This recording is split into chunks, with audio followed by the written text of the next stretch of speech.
Hi, babies. It's Gammy. I miss you and I love you. So, tonight I'm going to read The Tale of Peter Rabbit by Beatrix Potter. All of these are some of her characters, and Beatrix Potter drew all of her own artwork. It was very nice. There's a picture of the bunny and bunny babies. Once upon a time, there were 4 little rabbits, and their names were Flopsy, Mopsy, Cottontail, and Peter. They lived with their mother in a sandbank underneath the root of a very big fir tree. Here's the story. "Now, my dears," said old Mrs. Rabbit one morning, "you may go into the fields or down the lane, but don't go into Mr. McGregor's garden." Oh, there's the mama and the bebés. And that's Peter Rabbit. "Your father had an accident there. He was put in a pie by Mrs. McGregor."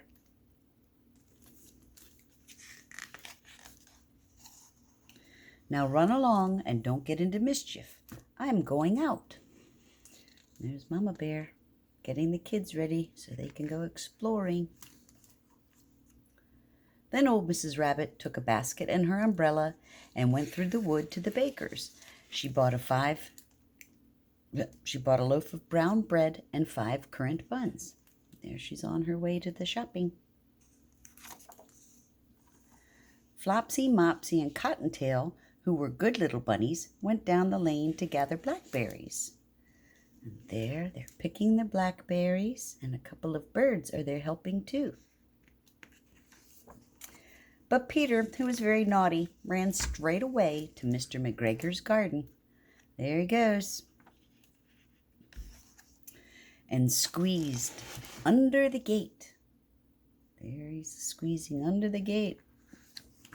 First he ate some lettuces and some French beans, and then he ate some radishes. Yep, he's in that garden, and he's eating Mr. McGregor's vegetables. And then, feeling rather sick, he went to look for some parsley. He's eating so much. But round the end of a cucumber frame, who should he meet but Mr. McGregor? Whoop, there's Mr. McGregor, tending his garden.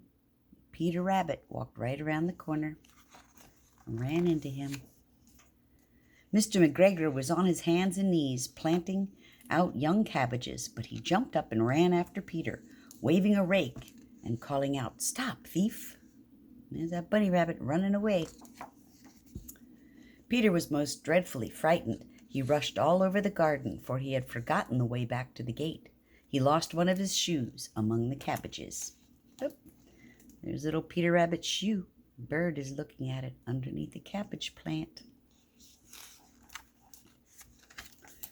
And the other shoe amongst the potatoes. But both the shoes are gone. This one's near potatoes.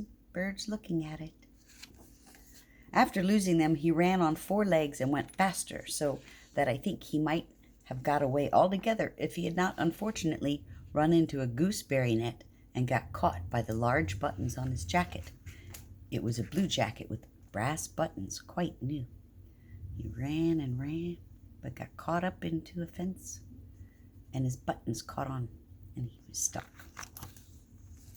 Peter gave himself up for lost and shed big tears. But his sobs were overheard by some friendly sparrows, who flew to him in great excitement and implored him to exert himself. They said, "Come on, Peter Rabbit. Keep struggling. Get out of the fence." Mr. McGregor came up with the sieve, which he intended to pop upon the top of Peter, but Peter wriggled out just in time, leaving his jacket behind him. Yep, there he goes. Mr. McGregor almost caught him, but he scooted out of his jacket and got away with the birds. And he rushed into the tool shed and jumped into a can. It would have been a beautiful thing to hide in if it had not had so much water in it. Peter Rabbit hid in a watering can. Mr. McGregor was quite sure that Peter was somewhere in the tool shed, perhaps hidden underneath a flower pot. He began to turn them over carefully, looking under each. Presently Peter sneezed, Kerchoo! Mr. McGregor was after him in no time. He heard the rabbit sneeze. And he tried to put his foot upon Peter, who jumped out of the window, upsetting 3 plants. The windows were too small for Mr. McGregor, and he was tired of running after Peter. He went back to his work. So Peter made a mess, jumped out the window, knocked over flower pots, and Mr. McGregor's tired. Peter sat down to rest. He was out of breath and trembling with fright, and he had not the least idea which way to go. Also, he was very damp with sitting in that can. There's drippy Peter Rabbit. After a time, he began to wander about, going limpity-lippity, not very fast, and looking all around. He found a door in a wall, but it was locked, and there was no room for a fat little rabbit to squeeze underneath. He's looking around. An old mouse was running in and out over the stone doorstep, carrying peas and beans to her family in the wood. Peter asked her the way to get to the gate, but she had such a large pea in her mouth that she could not answer. She only shook her head at him, and Peter began to cry. Then he tried to find his way straight across the garden, but he became more and more puzzled. Presently he came to a pond where Mr. McGregor filled his water cans. A white cat was staring at some goldfish. She sat very, very still, but now and then the tip of her tail twitched as if it were alive. Peter thought it best to go away without speaking to her. He had heard about cats from his cousin, little Benjamin Bunny. There's that kitty watching the fish. And there's Peter Rabbit looking at that kitty. He went back towards the tool shed, but suddenly, quite close to him, he heard the noise of a hoe. Scritch, scratch, scratch, scritch. Peter scuttered underneath the bushes. But presently, as nothing happened, he came out and climbed upon a wheelbarrow and peeped over. The first thing he saw was Mr. McGregor hoeing onions. His back was turned towards Peter, and beyond him was the gate.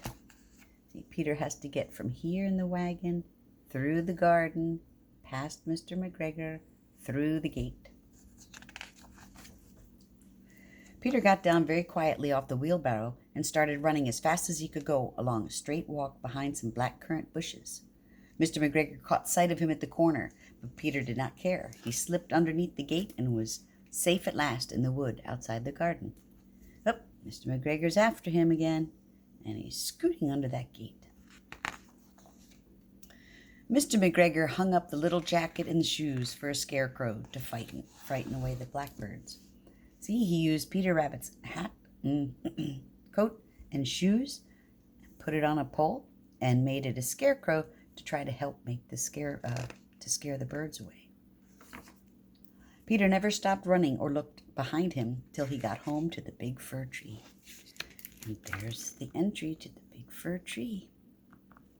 There's his sisters.